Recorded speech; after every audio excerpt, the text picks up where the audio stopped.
आज हम लोग कॉस्ट अकाउंट में एक लेसन है reconciliation of cost and financial book. इस टॉपिक के बारे में जानेंगे और इस पर एक क्वेश्चन की प्रैक्टिस भी करेंगे।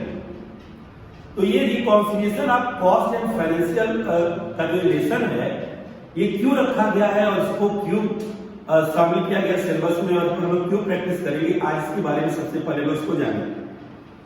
तो देखिए, जब हमने शुरुआत में कॉस्ट अकाउंट के जब लेक्चर दिए तो उसमें बताया गया कि जितनी भी प्रोडक्शन कंपनियां हैं या जो सर्विस प्रोवाइड करती हैं वो फाइनेंशियल बुक के साथ साथ कॉस्ट बुक को भी मेंटेन करती हैं। फाइनेंशियल बुक में journal, ledger, trial balance, trading और प्रॉफिट एंड लॉस बनाएंगे और कॉस्ट बुक में कंपनियां जो कॉस्ट शीट, जो कॉस्ट स्टेटमेंट बनाती हैं उसके थ्रू प्रॉफिट और लॉस कैलकुलेट करती हैं। और फाइनेंशियल बुक में ट्रेडिंग और प्रॉफिट एंड लॉस बनाकर हम प्रॉफिट को कैलकुलेट करते हैं। तो एक कंपनी में अगर कोई एक प्रोडक्ट हम बना रहे हैं और उस प्रोडक्ट को बनाकर मार्केट में सेल कर रहे हैं और इस रिलेटेड इंफॉर्मेशन से जो कॉस्ट अकाउंटेंट ने एक कॉस्ट शीट या एक कॉस्ट स्टेटमेंट बनाया और फाइनेंशियल अकाउंटेंट ने एक ट्रेडिंग और प्रॉफिट एंड लॉस बनाया, सेम प्रोडक्ट जो मार्केट में हम सेल किए हैं, लेकिन दोनों के प्रॉफिट डिफर, दोनों के प्रॉफिट में डिफरेंस आया, अलग अलग आया। तो वही रीजन हम पता करें कि आखिर क्या ऐसी रीजन बने जिससे कि हमारा फाइनेंशियल बुक का प्रॉफिट और कॉस्ट बुक के प्रॉफिट से अलग हो गया, जबकि दोनों एक ही तरह के डॉक्यूमेंट्स, एक ही तरह के वाउचर, एक ही तरह के बिल के साथ बनाए गए हैं। तो इसके कुछ रीजन हम आपको एक्सप्लेन कर दें। जैसे कुछ एक्सपेंसेस और लॉसेस होते हैं जिनको कि फाइनेंशियल बुक में हम रिकॉर्ड करते हैं, फाइनेंशियल बुक की डेट साइड में रिकॉर्ड करेंगे, लेकिन वो कॉस्ट बुक में नहीं लिखे जाते। जैसे अगर हम कोई भी असेट्स को सेल करते हैं, उसके सेल करने पर लॉस होता है, हमने इंटरेस्ट पेड किया, हमने डिविडेंड पेड किया है, इनकम टैक्स पेड किया है, प्रोविजन किया है, डिस्काउंट दिए हैं, तो इन तरह की चीजों को फाइनेंशियल बुक में तो शामिल करते हैं, लेकिन ये कॉस्ट बुक में नहीं लिखे जाते। उसी तरह कुछ इनकम है, जैसे इनकम हमें dividend and interest received, rent received, आप profit on sale of assets, ये जो इनकम है ये फाइनेंशियल बुक तो रिकॉर्ड करती है लेकिन कॉस्ट बुक रिकॉर्ड नहीं करती। इसके कारण हमारी कॉस्ट बुक और फाइनेंशियल बुक के जो प्रॉफिट के टोटल हैं वो इक्वल नहीं आते, मैच नहीं करते। और इसी के रीजन को पता करने के लिए हम रिकॉन्सिलिएशन स्टेटमेंट के बारे में पढ़ेंगे जो कॉस्ट और फाइनेंशियल के बीच में होगा। एक क्वेश्चन हम डिक्टेट कर रहे हैं, आपकी स्क्रीन पर वो क्वेश्चन चल रहा है। देखो, आप जो भी टॉपिक का क्वेश्चन आप इस वीडियो से पढ़ रहे हैं तो सबसे पहले आप वीडियो को रोको और उसके क्वेश्चन को कॉपी पर नोट करिए। अगर आप कॉपी पर नोट करके क्वेश्चन आगे की वीडियो देखेंगे तो हम ये गारंटी देते हैं आपको ये लेसन पहले ही बार में समझ में आ जाएगा। आप इसको फिल्म की तरह देखेंगे, क्वेश्चन नोट नहीं रहेगा, हमें क्वेश्चन एक बार डिक्टेट किया, एक बार उसका सॉल्यूशन देंगे, तब आपको वो प्रॉब्लम करेगा। लेकिन अगर आपने बस 5 मिनट एक्स्ट्रा समय दो, आप वीडियो को रोको और स्क्रीन के क्वेश्चन पे कॉपी पे नोट कर लीजिए, फिर हम वीडियो जब पढ़ा रहे हैं, उसको जब सॉल्यूशन दे रहे हैं, उस क्वेश्चन को पढ़िए और हमने उसकी कहां फीडिंग कर रहे हैं आप इजीली जान जाओगे और ये क्वेश्चन पहले ही बार में समझ में आ जाएगा। समझ में उसी को नहीं आएगा जो वीडियो को फिल्म की तरह देखेगा और क्वेश्चन वगैरह नोट नहीं करेगा। तो हम एक क्वेश्चन डिक्टेट कर रहे हैं जो स्क्रीन पे चल रहा है, आप उसको पढ़िए, समझिए और एक बार नोट करके तब सॉल्यूशन पे आइएगा। तो देखो, इसमें कह रहा है कि profit disclose by cost accounts Acosta private limited ₹50,000। एक कॉस्ट बुक का प्रॉफिट दे रहा है 50,000 रुपए है। Prepare reconciliation statement from the following information and calculate the profit as per financial book. Correct reconciliation statement बनाओ और प्रॉफिट और फाइनेंशियल बुक का प्रॉफिट बताओ। इसमें पहले 2 कॉलम बनाए, पर्टिकुलर का कॉस्ट और एक फाइनेंशियल। तो जो ओपनिंग स्टॉक मटेरियल है कॉस्ट बुक में 15,000, फाइनेंशियल में 16,000 लिखा हुआ है। तो देख रहे हैं कि स्क्रीन पर जो क्वेश्चन चल रहा है उसमें कॉस्ट बुक की भी अमाउंट दिए गए हैं, फाइनेंशियल के भी दिए गए हैं, लेकिन दोनों में डिफर है, अलग अलग अमाउंट दी गई है। तो जब हम लोग इसको रिकॉन्सिलिएट करेंगे तो जिसमें सबसे ज्यादा अमाउंट लिखी गई है उसी बुक को आप इस्तेमाल करोगे। अब ये छोटा सा रूल बताएंगे, उसी रूल को फॉलो करके आप लगा दोगे। लेकिन ये ध्यान रहे कि जिसमें ज्यादा अमाउंट लिखी गई है उसी बुक को आपको कंसीडर करना है। क्लोजिंग स्टॉक ऑफ मटेरियल दिया हुआ है, opening stock of work in progress दिया है, closing stock of work in progress दिया है। एक चीज ध्यान रखना कि जो भी ओपनिंग स्टॉक होगा वो फाइनेंशियल की डेबिट में लिखा जाएगा, वो माइनस के सिंबल के रूप में शो किया जाएगा, और जितने भी क्लोजिंग स्टॉक होंगे वो क्रेडिट साइड में लिखेंगे, और क्रेडिट साइड का मतलब वो प्लस प्रॉफिट को इंडिकेट करेगा, प्रॉफिट को शो करेगा। फिर उसके बाद लिखा है डिविडेंड एंड इंटरेस्ट रिसीव्ड, केवल फाइनेंशियल में लिखा हुआ है। ये भी जानो कि जब आप डिविडेंड पेड करोगे, इंटरेस्ट पेड करोगे, डिविडेंड रिसीव्ड करोगे, इंटरेस्ट रिसीव्ड करोगे, ये केवल फाइनेंशियल बुक में लिखी जाती है, कॉस्ट बुक में नहीं लिखी जाती है। फिर उसके बाद loss of sale of machine दिया है, जो फाइनेंशियल बुक में लिखा है। तो जितने भी असेट्स से अगर आप उसको सेल करते हो उस पर अगर प्रॉफिट होता है वो भी फाइनेंशियल में लिखा जाएगा, लॉस होगा तो भी फाइनेंशियल लिखा जाएगा। किसी असेट्स के सेल होने पर होने वाले प्रॉफिट और लॉस को कॉस्ट बुक कंसीडर नहीं करेगी।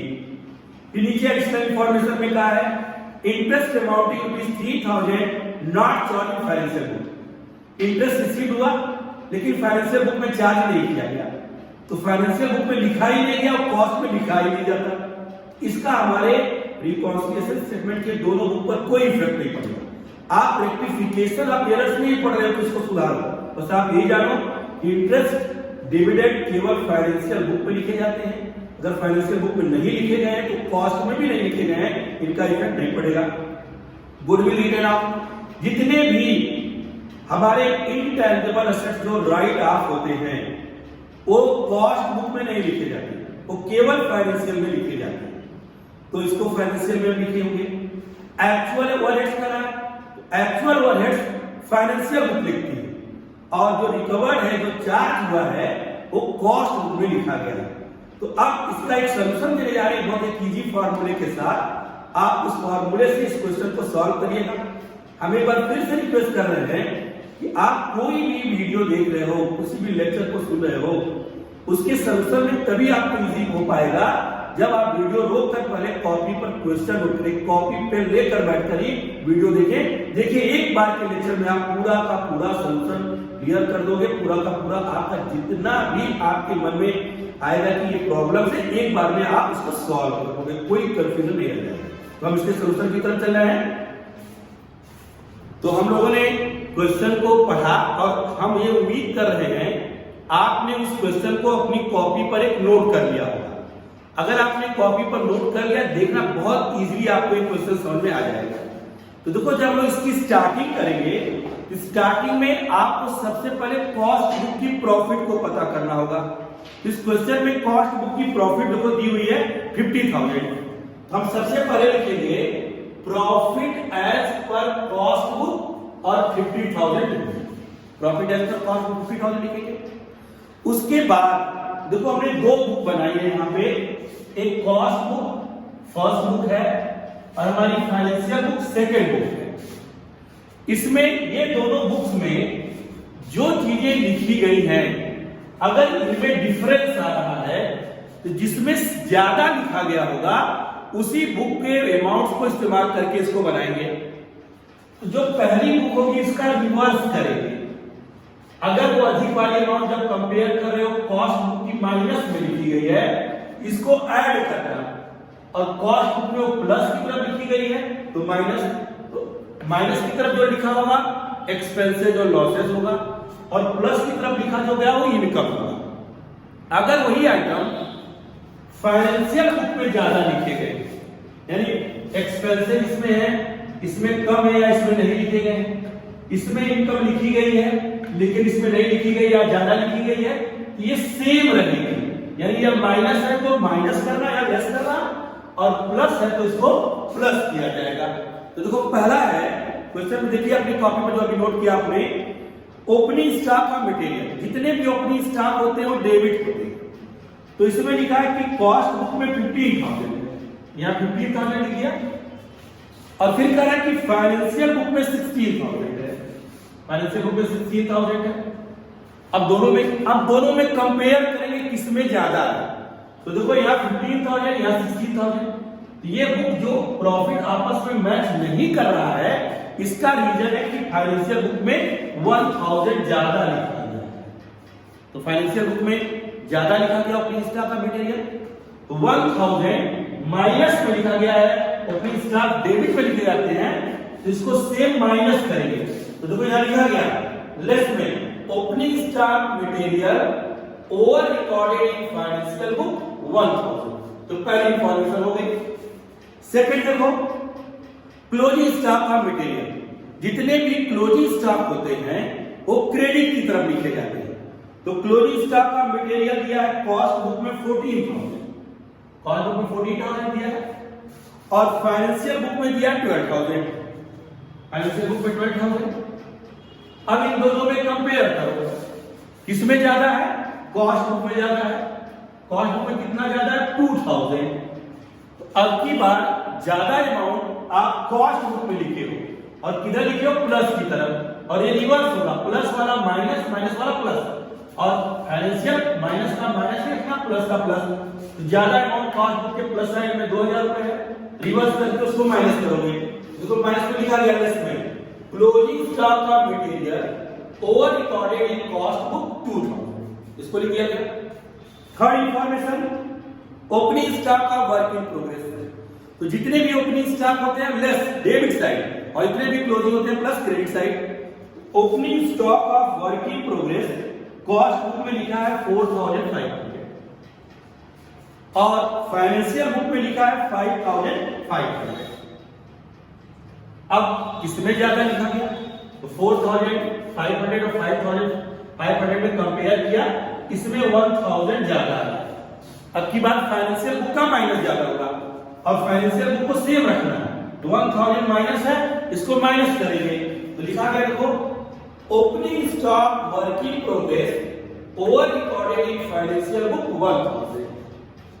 फिर उसके बाद closing stock work in progress question में, क्वेश्चन को पढ़िए, नोट जो किए हैं उसको पढ़ के अगर लगाओगे तो बहुत इजी है, अगर आप डायरेक्टली लगाएंगे तो आपको टफ लगेगा।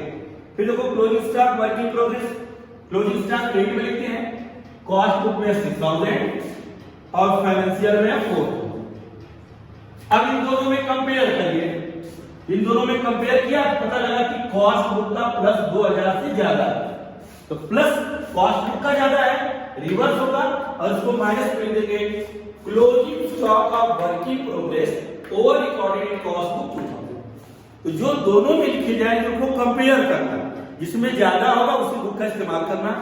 पहली बुक कॉस्ट बुक होगी, रिवर्स होगी, जितने भी एक्सपेंस है लॉस डेबिट, इनकम होंगे क्रेडिट, इधर ज्यादा होगा रिवर्स होकर प्लस, इधर ज्यादा होगा रिवर्स होकर माइनस।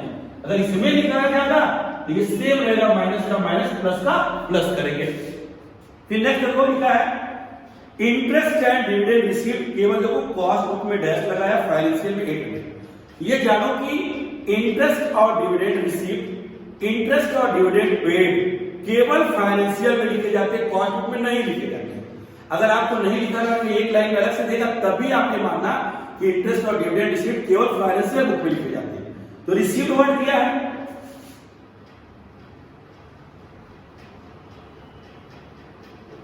तो रिसीव्ड है तो इनकम होगी, और इनकम प्लस की तरफ क्रेडिट में लिखा गया है 800। तो अब देखा जाएगा कि फाइनेंशियल के प्लस में है, सेम साइन यूज करना है, प्लस करेंगे। एड लिखा है interest and dividend received were be recorded in financial book 800।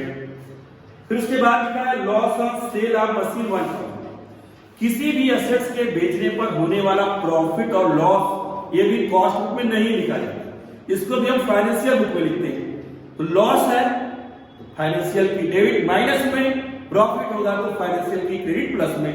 तो देखो इसमें लॉस दिया है 1,000, हम फाइनेंशियल की डेबिट साइड में 1,000 लिख दिए, कॉस्ट बुक में लिखा ही नहीं जाता, कंपेयर करें तो हमारी फाइनेंशियल बुक 1000 से ज्यादा माइनस है, इसको सेम 1000 माइनस है, इसको माइनस ही करेंगे। तो लिखा गया फिफ्थ नंबर पर देखो, loss on sale of machinery वर्ली रिकॉर्डेड इन फाइनेंशियल बुक 1000।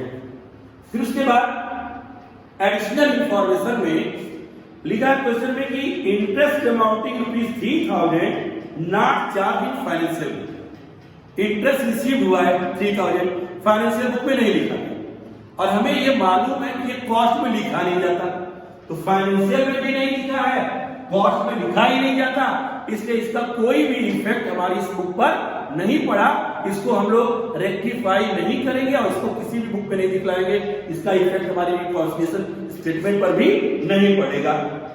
फिर लिखा है गुडविल रिटेन ऑफ 400। जितनी भी इनटेंजिबल एसेट्स आप राइट ऑफ करोगे वो कॉस्ट बुक में नहीं लिखोगे, उसको केवल फाइनेंशियल में लिखना है। Goodwill written off, preliminary expense written off, loss on issue of share debenture written off, जितने भी इस तरह के रिटेन ऑफ आइटम्स होंगे वो केवल फाइनेंशियल में लिखे जाएंगे और वो भी डेबिट साइड में। तो गुडविल रिटेन ऑफ हुई है 4000 से, केवल फाइनेंशियल बुक में लिखेंगे 4000। तो अब फाइनेंशियल में तो माइनस है, इसलिए इसको सेम साइन माइनस किया गया। गुडविल रिटेन ऑफ वर्ली रिकॉर्डेड इन फाइनेंशियल बुक 4000। फिर उसके बाद प्रीलिमिनरी एक्सपेंस राइट ऑफ हुआ, अभी बताया, तो प्रीलिमिनरी एक्सपेंस राइट ऑफ हुआ, ये भी फाइनेंशियल की डेबिट साइड में लिखा गया 2000 और ये भी सेम साइन माइनस को यूज करोगे। प्रीलिमिनरी एक्सपेंस रिटेन ऑफ वर्ली रिकॉर्डेड इन फाइनेंशियल बुक 2000। फिर उसके बाद लिखा एक्चुअल एक्सपेंस। देखो जो हमारा फाइनेंशियल बुक है वो एक्चुअल एक्सपेंस से बनता है और कॉस्ट बुक एक्चुअल और एस्टिमेटेड दोनों बनती है। तो इसमें एक्चुअल एक्सपेंस का मतलब आप समझ जाना कि फाइनेंशियल बुक में ओवरहेड्स लिखा गया 50,000, ओवरहेड्स है, एक्सपेंस है डेबिट साइड में 50,000 लिखा गया और ये रिकवर्ड चार्ज हुआ है, तो चार्ज रिकवर्ड कॉस्ट बुक में करते हैं और ये रिकवर्ड हुआ 60,000। लास्ट इंफॉर्मेशन क्वेश्चन की 60,000। अब देखो ये एक्चुअल 50,000 है, फाइनेंशियल बुक में 50,000 और कॉस्ट बुक में 60,000 चार्ज हुआ है। अब इसमें कंपेयर करेंगे तो कॉस्ट बुक में 10,000 ज्यादा माइनस है, actual financial recovered and charge cost 10,000 minus है, एक्सपेंसेस ओवरहेड्स ज्यादा है, रिवर्स करके प्लस करोगे, overheads over recorded in cost book 10,000। सारी इंफॉर्मेशन पूरी हो गई। अब ऐड वाले को ऐड करके इस 50,000 में ऐड कर दो, ऊपर लिखोगे प्रॉफिट एज पर कॉस्ट, तो 10,000 ऐड 800 ऐड करेंगे आ जाएगा 60,800 और जितनी ये आइटम लेस वाले इनको ऐड किया है 13,000, इसमें से इसको लेस किया है 47,800 और ये कहलाएगा profit as per financial book. इस क्वेश्चन को नोट कर लें, लगाएं और एक बार फिर क्वेश्चन पढ़कर अपने से ट्राई करो। जब नहीं समझ में आता है तो इसको लगाओ और अगर कोई प्रॉब्लम हो तो आप उसको अपनी कमेंट बॉक्स में लिखो, हम उसको और भी क्लियर करेंगे।